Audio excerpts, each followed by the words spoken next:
again, like Linda, everyone for coming out today for the state of the county. This event is brought to you by a committee from Cultivating Communities, which is through the Community Foundation and Randolph County United Partnership. It was sponsored by Klein Peter Company and Paul K.I.S.S. So we thank them for sponsoring and providing the donuts and the coffee and supporting the venue. And again, thank you, Linda, for hosting us. And K.I.S.S TV is also here recording for this and to stream it as well on their channels. So we'll get started today. So we're going to hear from the county, a commissioner, and then Union City and Winchester as well. So first, we will have Commissioner Gary Friend.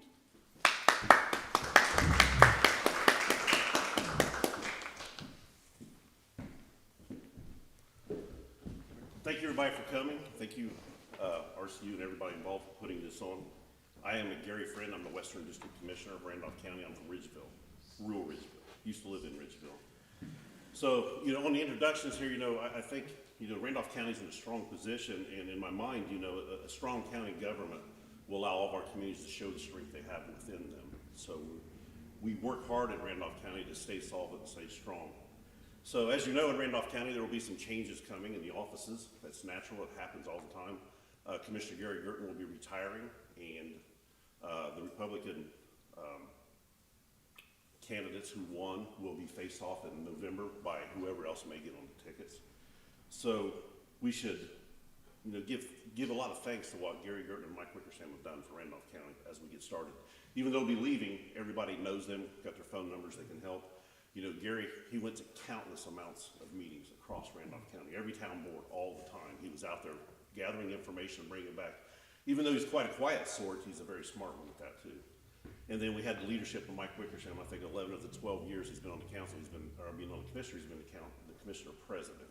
And that's been very helpful for Randolph County. So I'll miss them. I was the county council president for, I think, 8 years of the 10 I was on there, and I always worked hand in hand with Mike. So as those changes, then comes the council will be changing.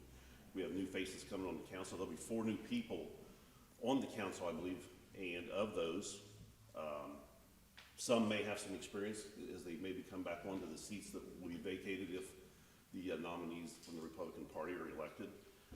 2 of them are current council members, Missy Williams and Tom Kearns, and they will, if they win. But nobody says, the Democrats and the independents still have till July to get in. So we'll see where that goes. We have some department head changes in Randolph County. Jay Long now runs the highway department. He showed what he has for Randolph County as we went through the tornado event. And the highway, you wouldn't think of it so much the day before a tornado, but a day after a tornado, you would realize how much work the county highway department does, working with the city of Winchester. And we had county departments out of Wayne County coming up to help us do that. And the same goes for the ambulance system. The EMS, we have Brad Mullen is our new director for EMS. He replaces Dwayne Petrie, who retired after, I don't know how long time. On the tornado effort, we had probably, right now, we've calculated, we're at $250,000 or so in the event there, and not all the dollars and costs are in yet. Randolph County has a lot of comp time that we record instead of paid out overtime, so all that has to be figured out as we're going on. I don't know today if there's an official report from FEMA out on where we will land on the absolute damage costs to Randolph County. But we got through it. Those who were hit, it was catastrophic for them. It's in a different era than those talking about it. We were very fortunate. Not only did it not take a life first, second, it didn't take the infrastructure of Randolph County out and the city of Winchester. We were able to operate and respond. So our highway department was out there. Our solid waste has been involved. We've appropriated $80,000 of funds there to help with the trash removal and to pay for it to keep things moving smoothly and quickly. Our EMS departments responded, the sheriff, the PSAP center, the Homeland Security, all the surrounding emergency departments, and then the governor. Governor Holcomb was quick, very quick at Task Force 1 to get to Randolph County and help us get through all of this. And we are getting through it, but however, anybody that knows anybody that was directly hit, they have a long battle ahead of them. So don't ever forget, as it passes by us, that it's going to be a year or two, and then the mental anguish of it may never go away. So we just have to be conscious of that, or at least in my heart we do. Randolph County, we are financially sound as a county. We don't run on a deficit of any kind. We're running in black territory. We have a lot of renewable energy funding that comes in. However, we have never, Randolph County, used it to operate the county. As far as operations, wages, anything of that nature, we've always used it for some sort of infrastructure development around the county or in the county. We, as I said, this February will be the last payment that comes in from the very first one, Headwaters 1. So that'll be 10 years of payments that's come in. But as it falls off, we have solar farms coming on, Headwaters 2 coming on. So it's pretty healthy out in the county as far as the renewable energy development is going on. We use ARPA funds. Everybody that's got city governments, maybe townships, I'm not sure, have got a lot of ARPA funds coming in. Randolph County's been using their ARPA funds, and the commissioners basically decide what to use it for, and the council then appropriates the funding. But we're putting a lot of money in our jail, and not only putting a lot of money in the jail, we're putting a lot of money in the police force and the equipment they need to be safe and to do their job smartly as technology increases. So we have some quotes coming in on the jail. We're looking at the possibility of probably a $2 to $2.5 million project to bring the jail back into today's standards. Everything's expensive. Everybody out there that builds or does anything in construction or even just goes to the grocery store knows everything's more expensive now. So we will look to how we're going to fund that. I'm pretty certain that we will fund it without a bond. We have the sources behind us to do that. The jail was probably built, I don't know, 30, 35 years ago. I mean, it's time. But what we're going to put into the jail is far less expensive than what it will take to build something else if we let it go. So we're not going to let it go. Randolph County has backed a loan into LaSantville through the help of Greg Breimer there. I mean, I mentioned all the work that Mike and Gary has done in the background of leadership in Randolph County, but Greg Breimer deserves a lot of recognition for the things he does in Randolph County. You need a grant written or something done, Greg gets attached to it, it happens. So, Greg, thank you for all the work that you've done. LaSantville's very thankful for what's going on down there. There is a sewer system going on. We backed a loan for them, a forgivable loan, if they did not get the grant, so the engineering could go through. It did. LaSantville's beginning to pay back Randolph County. We have now taken the payback money, parts of it, and as the rest comes in, and we've put up $260,000 to help the residents of Randolph County hook onto the sewer system, the new sewer system, because of all the infrastructure for their town, as it would be for the county, stops at the property line, and they got to get their stuff put on. So as well as that, we have money that is earmarked for the future needs of 4-H grounds. I think that's a very good investment for Randolph County. I'm not opposed to helping them get that all the way through for the money that we have set aside for that.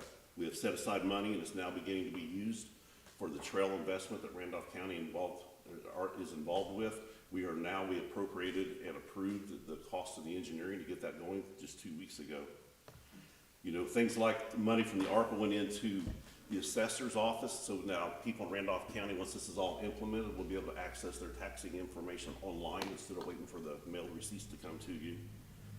And then a special thanks goes out to Farmland. Farmland donated some land on Jackson Street so that Randolph County can build a new ambulance depot. We have an RFP out right now to get quotes and bids on it as a turnkey operation. We're going to have a special hearing with the BZA for it's a public hearing that has to be had as we switch residential property into commercial or governmental use property. We're hoping that we get some good quotes in. They close the end of this month. We'll open them in June. Then we'll go from there. We intend to get it built one way or the other. We're going to get it built there. We appreciate the help from Farmland's fire department, as we know that we're in the way sometimes putting an ambulance over there, but I know the community over here likes an ambulance that's closer. We do have the railroad track that may cut you off, it may not, but Winchester's not far enough to bring it in, whether it's Randolph County EMS or Winchester when they call to help. And even Union City helps us out on the eastern side of the county with the ambulance. So one of the things you can do to build a strong community when you have all the problems that you will have with a rural community and declining populations and shifting populations is make it easy for people to live here. And one of the best ways to do that is invest into the school systems and in education, and public service is big. If you can get an ambulance to somebody's house quickly, people feel comfortable here. If you can keep the community safe by investing in the police departments and investing in the sheriff's departments, people feel comfortable here. And none of us are used to concrete front yards. We're used to grass front yards and a lot of elbow room and open space, and that's an asset for Randolph County. So we're going to get the ambulance depot built. It'll probably be next year, honestly, before it's completely done. Things take time in government. They take time working through the financial system of it and the appropriations of it all. So I would say, you know, the state of the county is very good. We're in good shape. We're in healthy shape. When we're doing well, it allows the communities to have the room to do well. We know we have challenges, as I just mentioned those. Everybody has those challenges. We have not done anything different than a Jay County, you know, Blackford County. We are a rural Indiana county and a rural Nationals county, and we all struggle with the shift of how people live their lives. We've invested in the RAS 32 project for education, which will allow the connection of the 3 schools down the Beltway of 32, Randolph Eastern, Randolph Central, and Monroe Central. And the county has already committed $224,000 for the first year, $229,000 for the second year. The third year, which they wanted to come, we're holding back to see if it can get jump started and get on its own. One of the biggest problems with getting in something like this is if they can't get on their own and get going on their own, then it becomes an unfunded mandate for Randolph County government. And it's not something that we can take on into forever and ever into the future. So we're hoping it all works out at the great superintendents. I believe they'll get it put together and it'll work. They put on a very good, you know, talk to the commissioners and the council, because it would come out of wind farm funding. It takes both the Randolph County commissioners by a majority and the Randolph County Council by a majority before any wind farm funding can be spent. One of the couple of other things that's going on, the veterans lighting of the monument was a big success in Winchester. That's been approved for next year, and I see it going on into the future without an end. The stone quarry in Ridgeville, you know, we don't think much about a stone quarry unless you need it. Has run into a mud vein in one of their last cuts. So that stone quarry might start idling down, and the Fairview stone quarry is going to come back into life over there. That stone quarry has 50 years of limestone in it, 50 years. And one of the challenges Randolph County is going to have, government, is County Road 800 over there, 800 North, enters the stone quarry egress path too close to a hill. Now, we didn't build the road, the stone quarry come, but we are going to have to look at what can we do to get the exit of that road or entrance to that road moved north of at least so it's 90 feet from a hill, which is Indiana's minimum blind spot approach. These aren't small vehicles coming out, they're gonna be slow moving trucks with a lot of axles. The last thing we want is we hope we don't have to have a catastrophe there before the state of Indiana can come in, because really it's the state of Indiana ought to jump in and help. So we're probably, we haven't yet, but I would say that we're going to ask for a study committee from the state with this known issue coming on Highway 1, just south of Highway 28. Hopefully we can get something done and make it as safe as possible. And I never really ever thought of how important a stone quarry was in your community, but there's a lot of stone that comes out of there that goes to the infrastructure of any county, even ours. I mean, look at all the stone that's coming out every single day. It's amazing. So those are a lot of things that's going on in Randolph County on the government. Again, you know, I'd like to thank everybody who's here to come and listen. Thank Farmland Community Center here. And again, you know, when you see Mike and Gary, Dave Lincoln Stauffer, Tom Chalfant, those are the guys that'll be going away on the council for sure. Thank them. It's not easy to do these jobs. I mean, you do it out of a passion and a calling more than you do anything else. So I know I will thank them when I see them. I know I will miss Mike and Gary when they're gone, but I'm not afraid, because Missy and Tom Kearns have experience as well. So we're good to go. It's just, you know, everything changes and it should change. It would be boring if it didn't change. So I guess that's all. Oh, I should say, if Missy and Tom are the two that's elected to go, you can't be presumptuous like that.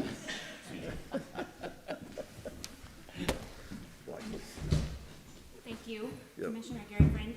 So next we're gonna have Mayor Bob McCoy, and we're gonna do questions at the end. If anybody has any questions, once they've all spoken, so.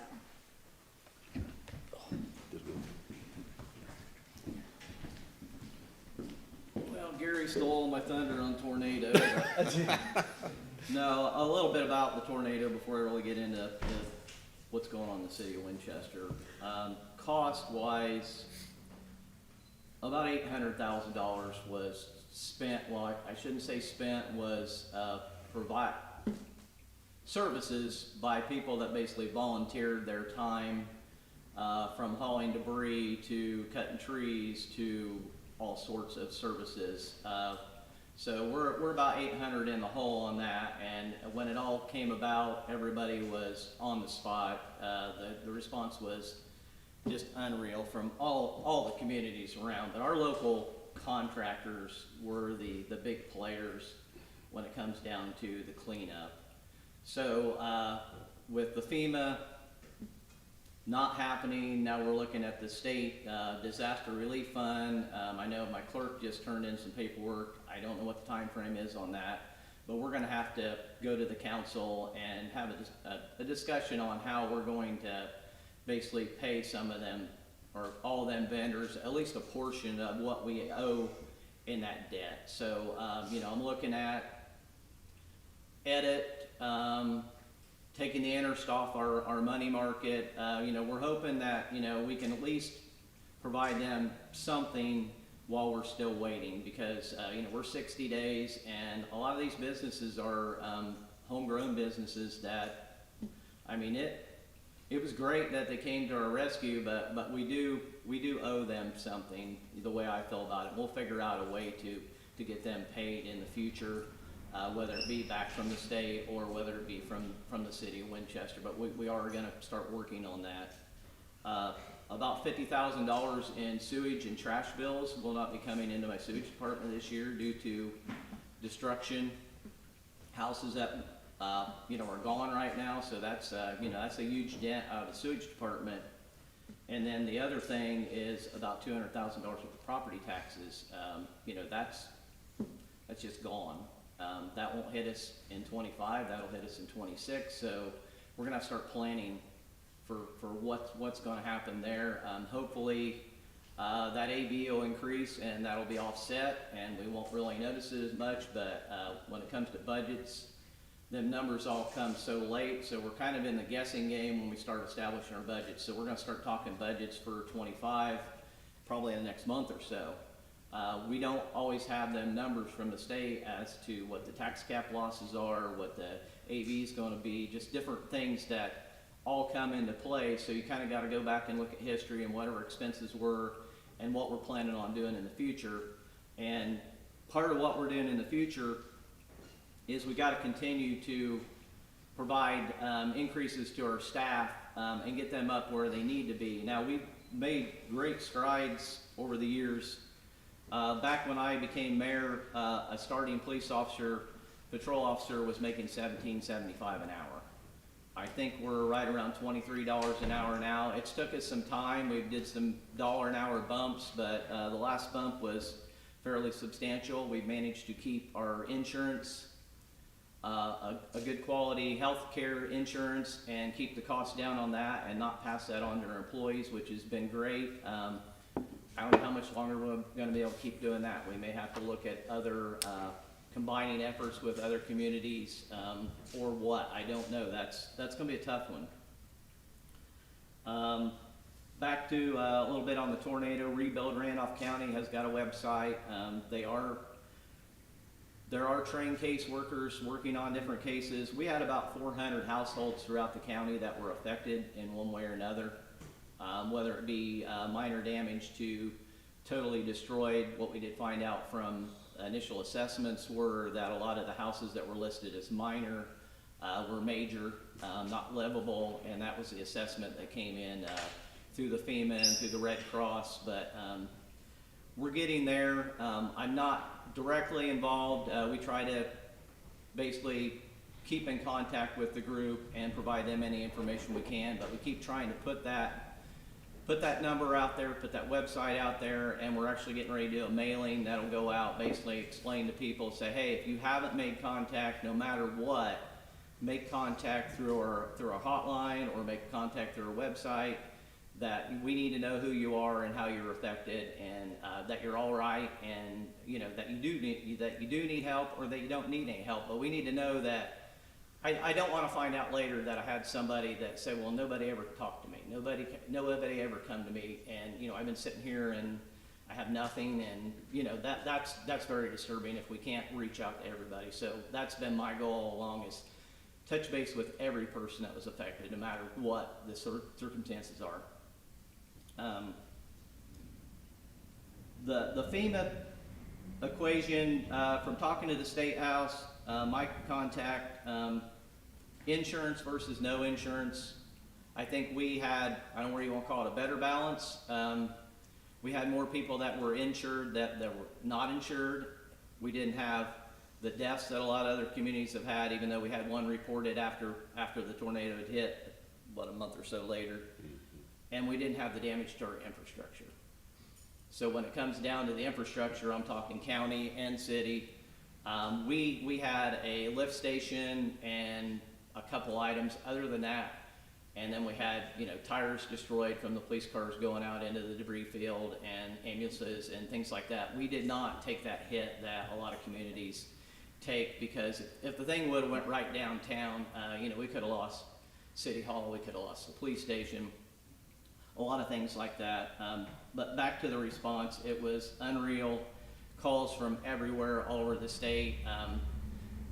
I never knew we had so many news organizations, but and I think they were wanting to talk to me, but I did not have the time to talk to them. So I did one interview with Fox one morning, a live interview, and other than that, I tried to keep that as local as possible, just to get the word out that we were struggling and that we needed help, and we're going to continue to need help probably a year from now.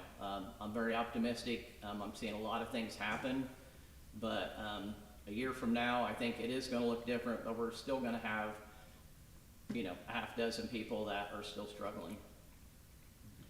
101 South Main, former Corner Cafe, Ghost Hunter's Paradise, whatever you want to call it.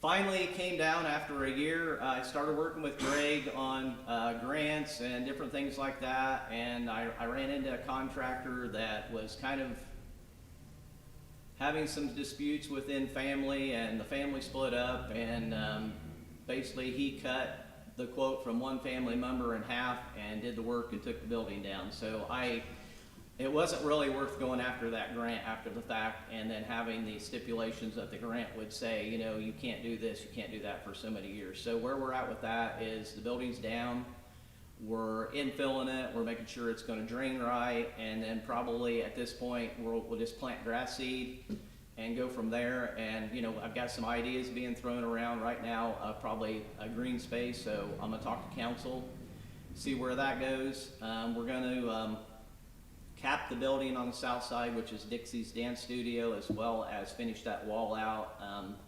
Try to keep it as, we don't want it to look modern, we want to keep it in the theme of Winchester, so make it a paintable surface for one thing, but also keep it looking like a downtown building should look, not, like I said, not modern. So we want to kind of be careful there, and I'll probably be talking to Chad on maybe what he's did in Union City with some of the buildings as far as the decor, or what the side of the building looks like in the future. So that took us almost a year, so I'm glad that's down. That was a huge safety hazard, and that was definitely a lot of work trying to get through that whole process, but it's done. Bridges seems to come up a lot, and if Mike was here right now, Mike would say, do you want them?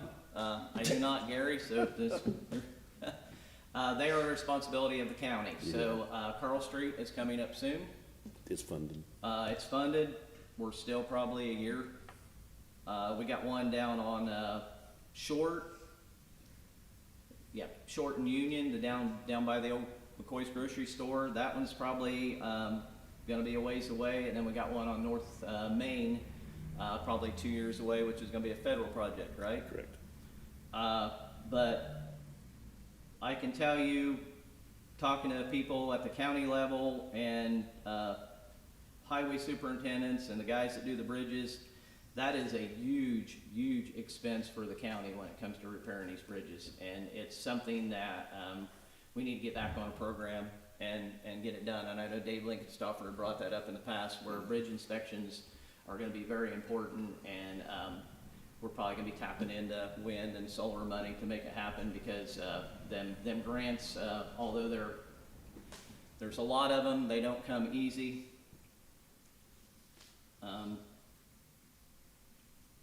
Splash pad, $565,000 project that come in at $900,000 after 2 years of planning and permitting and working with the DNR. Luckily, we went through the IHCDA and did something called crowdfunding and generated some revenue there, over $100,000. And then a lot of people donated sponsorships. So we went from 565 and we got the cost down to about 816, but the splash pad's totally funded, and we'll be opening, I'll call it a soft opening, probably the first nice warm day we have, which is probably right around the corner. Pool is fully staffed. Got the same pool manager as last year, Jessica Wolf, did a great job. So hopefully that's all up and running very soon. Park concerts, as always, we got a good lineup. Hopefully people will come out and enjoy free entertainment, as well as going to Union City for free entertainment and going to Parker and Farmland. Or you guys got entertainment? There's really no reason for anybody to say there's nothing to do, and the music's a variety for anybody. So, and we always have food trucks. We have local restaurants. I've seen pizzas delivered out there. Missy and Al have been really great about getting the word out and getting this all organized. And you know, Al's been trying to step back a little bit, but I don't think he's quite ready to let go, but he's did a great job, and they've did a great job screening the bands.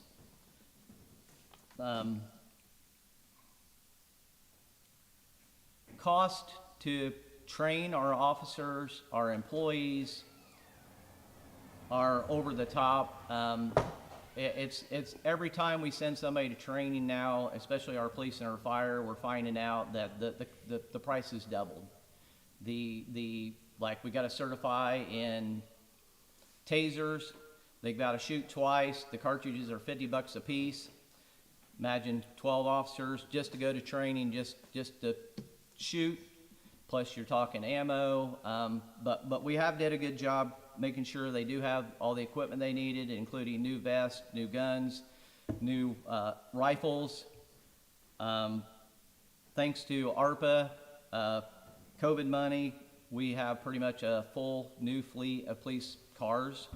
We've got new ambulances, or slightly used ambulances, but they were demos. Fire trucks are in good shape. We are continuing to remove blight. Probably over the course of the last 4 or 5 years, I took down about 18 homes. Miles of sidewalks being put down. Whenever we can get a chance to put a sidewalk down, we can encourage the homeowner, which we have a program to up to $2,000 to help them with that. Or we start looking at around the schools. So we want to make the schools, if we can, you put a sidewalk close to a school, we make it walkable, and then we just keep adding to it, downtown to the schools, or to the schools to downtown. So that's worked out real well. Still working on a few more homes this year. I've already acquired through certificate sales through the commissioner's office or tax sales, get them down. After that, I think next year it may be a year to set out on taking homes down and possibly doing a sidewalk work, just due to the fact that we've got some debts that, like I said, as far as our vendors, that we're going to have to take care of. If the state money does come through, that'll be great, but you know, we'll continue to move forward. We continue to move forward building homes with the help of Jamie Meadows and Paul Faddis and housing group out on Willow Ridge. 17 planned. Is there 3? 2 on Willow Ridge? 2 on Willow Ridge, and you've got 3 out on Northtown? 2.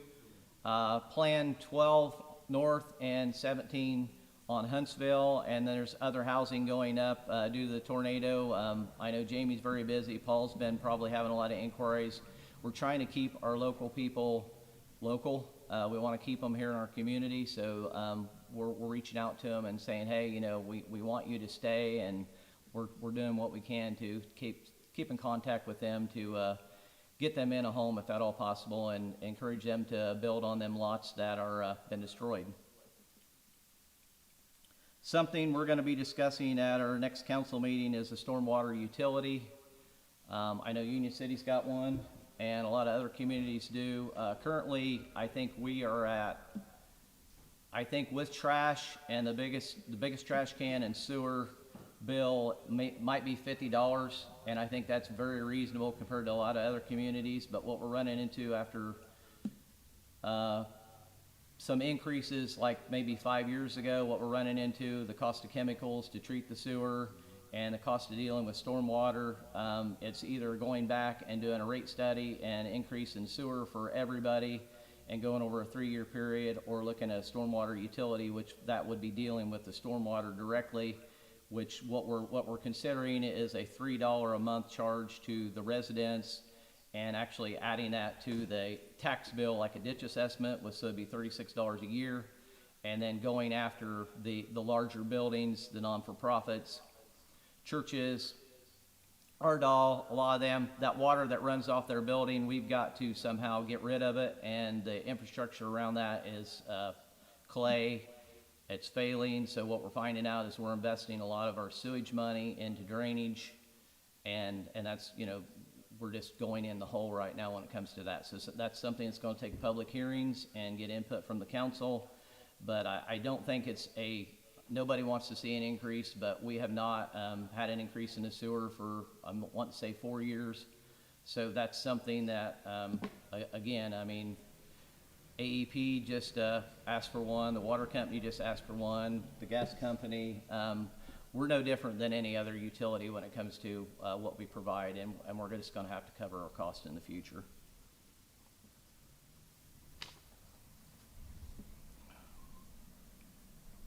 That's really all I have. I really wanted to sit this term out.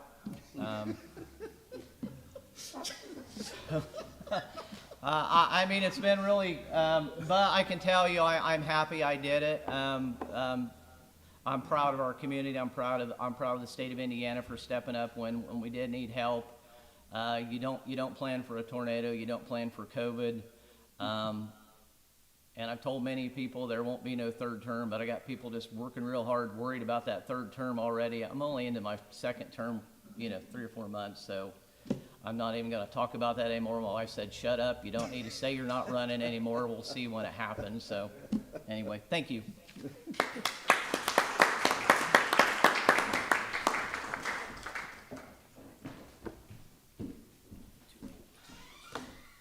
Thanks, Mayor McCoy. And I just, again, I think acknowledge him for all the work and support he's provided for us through the tornado in Winchester.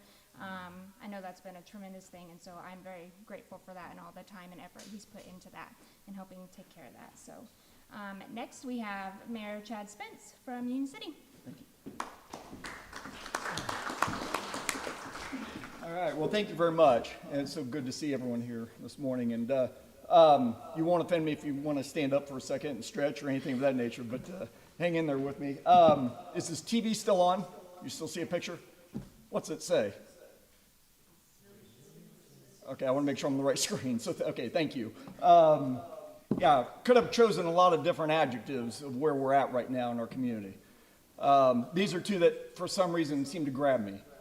I don't think anybody in here would believe me and look at me with a straight face if I told you when you walk out of here, you're never going to have another problem the rest of your life. Your life is going to be scot-free of any issues. We know that's not the way it is. And we can't expect anything different as a community.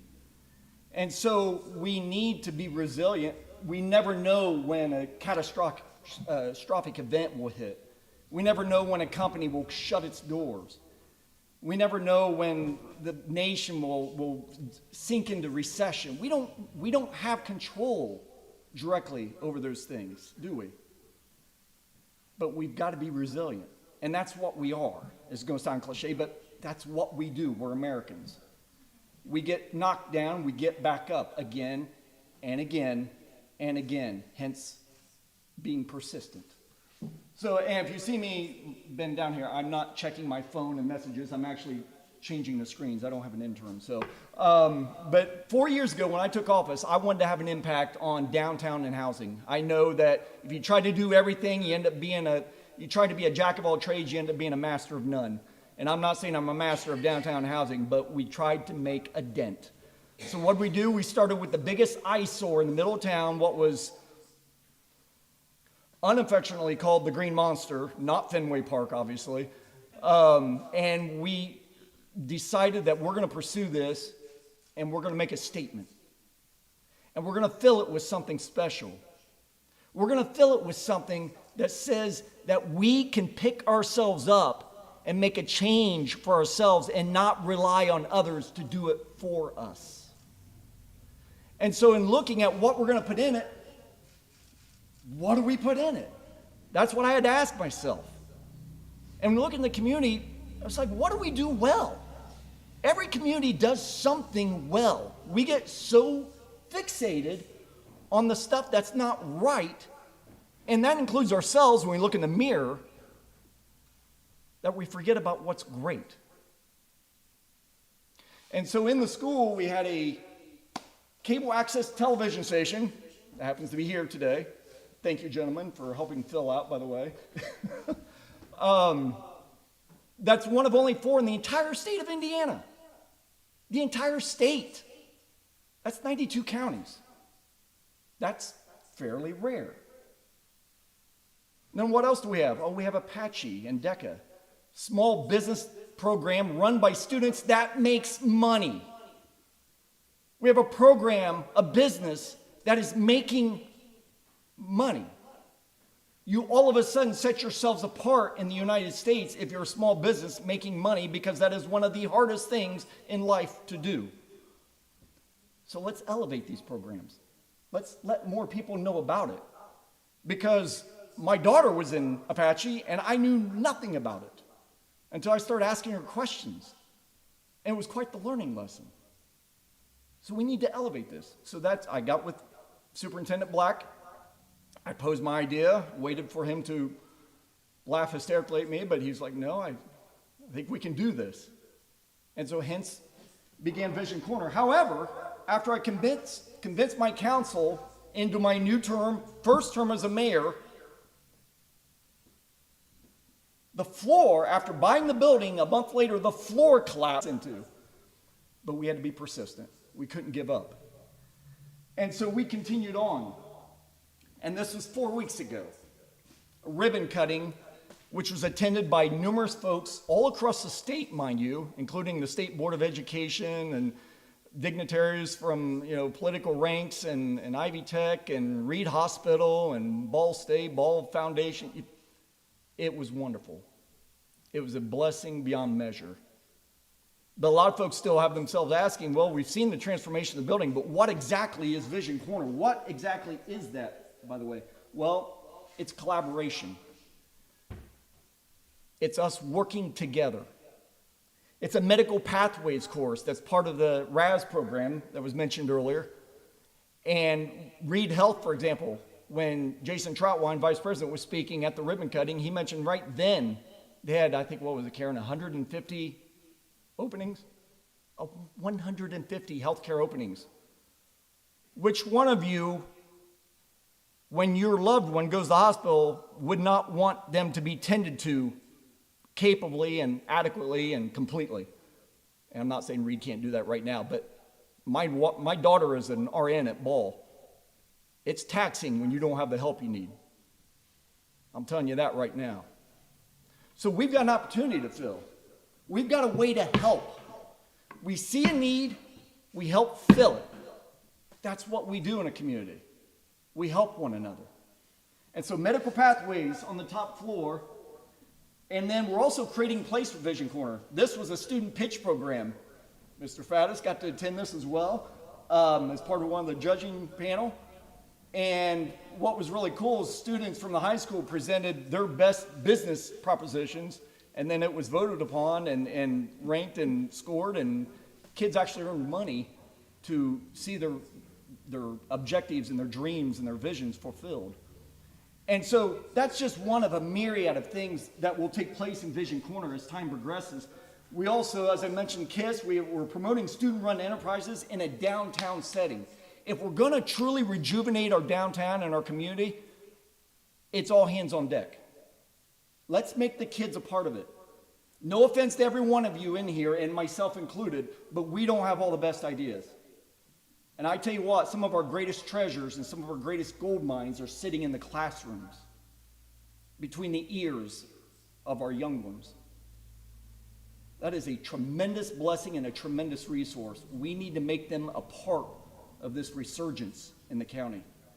It's all hands on deck. Oh, thank you. Wait, there's more. No. Apache, the student-run operation, they make mugs, shirts, banners, you name it. But the cool thing is they're doing it in a downtown setting now where people can drive by and see them in action.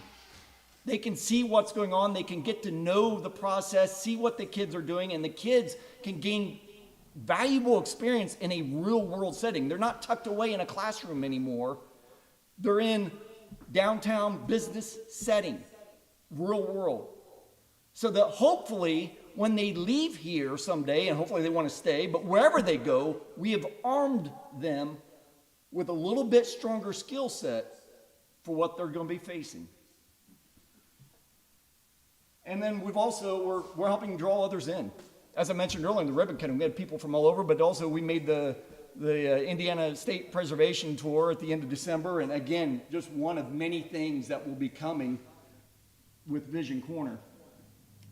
We're also continuing downtown revitalization. What you're looking at there is Hometown Coffee. We've made a fervent push to draw businesses into our downtown. And because the more foot traffic we can draw downtown, not only the more life we infuse to our downtown, but the more we help others. Why do you think the big box stores exist? It's because they're acting on the notion that when you go there and you see one product, like, oh, yeah, I need that too. And so that's what we're hoping to do. When you go down to, say, Corner Cupboard, or you go down to the Art Hub, or you name it, and you grab something, oh, I think I'm going to grab a coffee. Or if you go grab a coffee and you hang around long enough, I think I'm going to go grab a meal.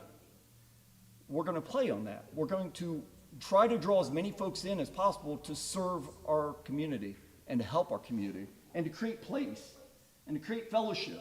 And we also want to address housing. This was the first house we had tackled with a independent, not-for-profit housing group called Rock that we formed. This happened to be the oldest house in town. I didn't even know when we were gifted it. And we took that from that to this. And it just sold again, and the beauty of it is, being a house that's restored, it was quick to sell and quick to be filled. So that's crucial. We need bodies. We need families. What can we do to draw them? Well, another thing is new. And when I say waiting patiently, I mean waiting patiently. That what you're looking at there is the Governor Gray addition, the housing development just north of the school. And when we started to put that in, that's when everything went south with inflation. And believe you me, I had to chuckle when Bob said I wanted to take a pass on this term because I know what that feeling is like. It can be lonely in the position when you're making decisions and all eyes are on you. And any of you that have had to make decisions like that, maybe even in the head of your household, can know what that feeling is like. And when inflation hit and then people were saying, well, no one's going to build a house now. Look at how bad the economy's gotten, how much everything's gone up. Why? Nobody's going to build. That's the dumbest idea.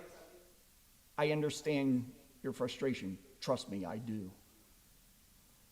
But if we've been at this thing called life long enough, we know that around the bend is the next opportunity where we hope we already have new homes to serve the next wave of folks looking, because that wave will come. So we can either repeat the insanity process and say, no, we're not going to do that because it's just not the right time. It will never be the right time if you don't make it the right time. Or we can take a leap and do what needs to be done and set ourselves up for success down the road. Yeah, there's not a house standing yet. There's markers in. There's going to be a spec house finally built here shortly. Finally. But we can't wonder why we don't have crops in the fall when we're not planting in the spring. We need to sow the seeds necessary to see real growth in this county. And that sometimes entails making decisions that aren't easy and are not always popular. But if we believe that all things are possible, which I'm going to speak to at the end of this, then we've got to act. Other things we've done in the last 4 years, we've taken an old rail tower. We not only rejuvenated it, but we infused it into our Artisan Crossing. So now Artisan Crossing has downtown restrooms and no longer porta pots. Not knocking anybody that loves porta pots, but that's just was not our cup of tea for downtown gatherings. And it's a historic structure additionally, but. Also, we've added amenities to the park. We have a covered bridge in the park now that was built by Community Christmas. And so we're all into collaboration. I equate it to moving a couch. If anybody in here has ever moved a large piece of furniture, man, does it help when other people grab a corner. If you have to move it yourself, it's not easy. So then, additionally, we're also still growing with Community Christmas. We've got a big new light display that's being sponsored this year that's going to be a new addition to that. So what's next? We've got a lot of things in the hopper. I'm just going to touch on a couple. We're looking at water expansion to the tune of $22 million, which keeps me up at night, for the South Main Water Loop to promote industrial expansion because we've got industry that already needs it. We've got a prospective industry coming into town. We've got one that's waiting on news that we don't know which way it's going to go, but we, again, can't let ourselves be defined by that. We have to hope for it. We have to work for it. But we can't let that be the definition of who we are as a people. So what can we do? What can we control? Well, one is Governor Gray Mansion. We own this now. The city does. It sits on the corner overlooking Artisan Crossing. It was actually built by Isaac P. Gray, two-time governor of the state of Indiana. It's our last remaining remnants to him physically, outside of his tomb in the cemetery. So we have nowhere for people to stay when they come to Union City. Nada. So what we do, we have plans for like an Airbnb type facility. Would have 5 to 6 deluxe suites in it. We just got to find a way to make it happen. You're like, Chad, aren't you the mayor? Shouldn't you have a way to make it happen? Well, yeah, I don't disagree with you. But we don't have a way. I'm going to be honest with you. I'm not going to blow smoke up your tailpipe. But I'm not saying there isn't a way. There's a way. We just haven't identified it yet. But we've got to have our vision set so that we can make our way and someday reap the benefits. The other thing is, we've got a blank canvas here. We got a $500,000 grant also the last 4 years to remove blight downtown. We've got a blank canvas here right on the corner of Pearl and Columbia, catty corner from Vision Corner. Here's a little bit of a glimpse into the insanity that rattles around between my ears up here. I want to take that blank slate and I want to infuse something like that or like that. I want a passenger rail car sitting slanted on that corner with a mural behind it that's three-dimensional where it looks like the rail car is physically going into the mural, and it's a gathering spot and it's a welcome center to Union City. The Union City exists because of railroads. This is plain and simple. And so to pay homage to that and to be different, we've got to be different. I want somebody to pass through Union City and say, you know what, there's something different about this place. I can't put my finger on it, but there's something unique about Union City, and I want to go back. I would bet good money each one of you have traveled extensively at one point or another in your life, and you probably didn't go back to the places that were completely, utterly boring and uninspiring. But you probably made mental note of the places you really enjoyed, whether it be a restaurant, a vacation spot, you name it. You know those places. We need to be those places. So what can we do to be different? So that's on the agenda. We've actually been to St. Louis, we've been to northern Indiana, we've been all over scouting rail cars. When I say we, I, my wife, me, but we're not going to give up. We're going to be different. And so, earlier I mentioned about what's possible. And I'm not going to give away Psalm 19:1-2, but you can look it up if you're curious what that is. This is a real picture. And I will say, I'm not a photographer, but I took that picture. It's up in Bern, Indiana. I have a day job. I'm in sales. I was getting ready to start my day up there in Bern a couple years ago, and I saw that, and I about drove off the road because it seemed like the perfect blend of sunrise, reflection, calm air, cloud cover, you name it. It's not a painting. That is a real picture. And it just blew me away. Because I'm reminded every day we are shouted to of who is out there, who exists, and how we are even possible. In the bottom of our currency, we have this phrase that says, "In God we trust." We walked around with that currency since the dawn of time in our lives. But how often have we acted on it? How often do we act on it daily? How much do we really believe it? Maybe we believe it to a degree, but do our actions demonstrate that we put our weight down on it? And so my challenge to communities across the board, not just Union City and Winchester, but all of Randolph County, is if we really want something great, which we already have something very special, but if we want something greater, it's going to sound cliche, the only thing stopping us is us. Because the God we serve does stuff like this every day. And he's saying, the thing I have, I put in you. You are here for a purpose. You are here for a reason. You have gifts that you have been blessed with to create great change in your lives and the lives of others, if we so choose to accept it and act on it. So with that being said, I appreciate it and I thank you.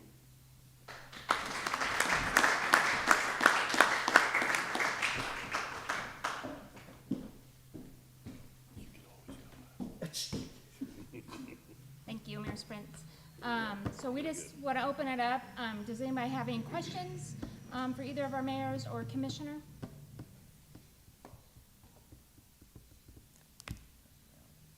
Okay.